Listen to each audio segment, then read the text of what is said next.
নমস্কার, আশা করি সবাই ভালো আছেন। আজ টিভি বাংলা থেকে আজকের এক ঝলক নতুন খবর।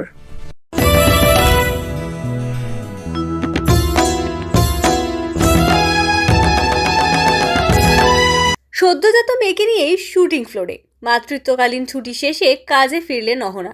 মাতৃত্বের কারণে অভিনয় থেকে কিছুদিনের বিরতির পর আবার শুটিং ফ্লোরে ফিরলেন ছোট পর্দার জনপ্রিয় অভিনেত্রী অহনা দত্ত।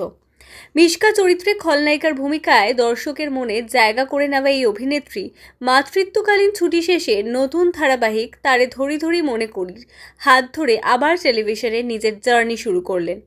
শুটিংয়ে ফিরলেও মেয়েকে একা রেখে নয়, সদ্যজাত কন্যাকে নিয়েই ফ্লোরে হাজির হচ্ছেন অহনা। বাংলা সংবাদ মাধ্যমকে অভিনেত্রী জানান, তার মেয়ে তাকে ছাড়া বেশ অভ্যস্ত। কখনো কোনো অসুবিধা হলে তবেই মাকে খোঁজে, কান্নাকাটি খুব একটা করে না।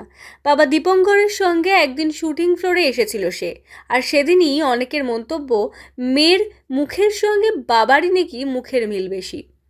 নতুন কাজ প্রসঙ্গে অহনা জানান, এই ধারাবাহিকে আপাতত তাকে ইতিবাচক চরিত্রে দেখা যাবে, তবে ভবিষ্যতে গল্পের প্রয়োজনে সেই চরিত্রে বদল আসবে কিনা তা এখনও নিশ্চিত নয়।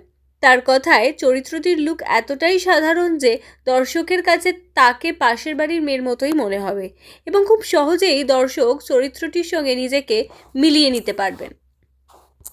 আজকের খবর এখানেই শেষ। কেমন লাগলো জানাবেন, সাবস্ক্রাইব ও শেয়ার করবেন। আপনারা ভালো থাকবেন।